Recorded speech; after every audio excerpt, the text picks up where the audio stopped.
बेइज्जत और मोहतरम हाज़रीन मजलिस, आज के इस महफिल में आप हज़रात के सामने कुछ नमाज की मुतालिक अर्ज करूंगी, जो इबादतों में सबसे ज्यादा अहम इबादतें हैं, जो कुर्बे खुदावंदी का सबसे अहम जरिया है।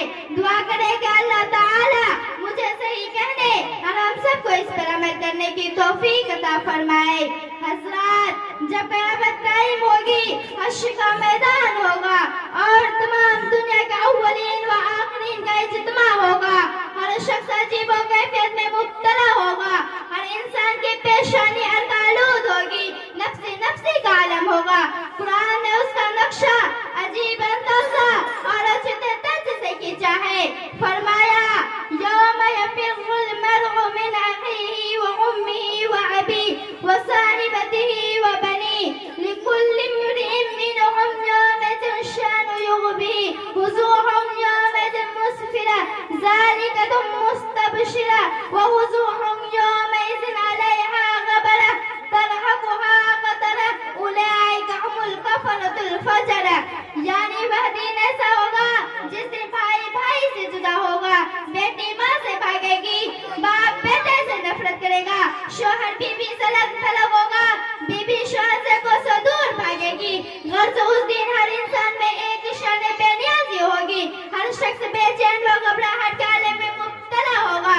हक जल्ल मजदों के जानब से भी इरशाद होगा कि आज या न तुम्हारी जायदाद कमाएंगे, न तुम्हारे मोहल्ला तुम्हें बचा सकेंगे, न तुम्हारे दोस्त व अहबाब का सम्मा गफीस बचा सकेगा। आज तो सिर्फ तुम्हारे अमाल कमाएंगे, तुम्हारी दियानत व अमानत, तुम्हारी सदाकत और रूहानियत आज तुम्हें इस यौमुल जज़ा से बचा सकेगी। इरशाद होगा, ये घड़ी महशर की तो अर्ज़ महशर में है, ये घड़ी महशर की तो अर्ज़ महशर में है, पेश कर गाफिल अमल गर कोई दफ्तर में है। दोस्तों, उन तमाम अमाल में से भी सबसे पहले नमाज का सवाल किया जाएगा। पूछेगा, हमने तुम्हें तंदुरुस्ती वसीयत अता की थी, तुमने इसे नमाज के लिए इस्तेमाल किया या नहीं? यकीनन नमाज एक अहम तरीन इबादत और दिन का अहम सतून है। एक हदीस में नबी करीम सल्लल्लाहु अलैहि वसल्लम ने इरशाद फरमाया है कि नमाज दिन का दस्तूर है। जिसने नमाज को कायम किया उसे दीन को कायम रखेगा।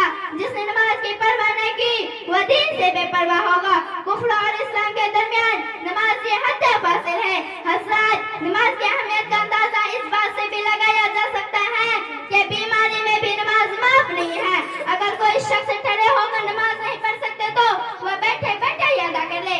अगर बैठ कर नहीं पढ़ सकते तो वह लेटे लेटे ही पढ़े। नमाज किसी भी सूरत में माफ नहीं हो सकती।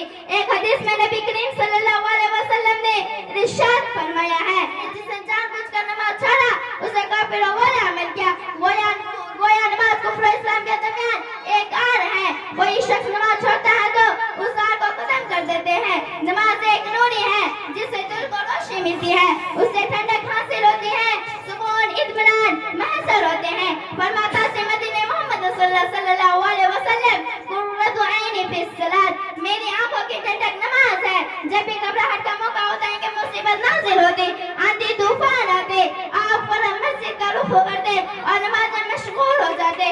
मोहतरम सामीन इकराम, अल्लाह ताला ने कुरान करीम में बहुत से मकामत पर नमाज को कायम करने का हुक्म फरमाया है।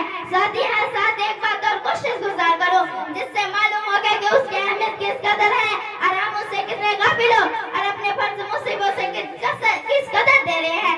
अल्लाह ने यह फरमाया है, अकीमुस सलात, यूं फरमाया अकीमुस सलात, यानी नमाज कायम करो। उसका मतलब यह है कि अगर कोई शख्स खुद ब खुद नमाज पढ़ लेते हैं, पांचों वक्त अपनी पेशानी को झुका कर लेंगे।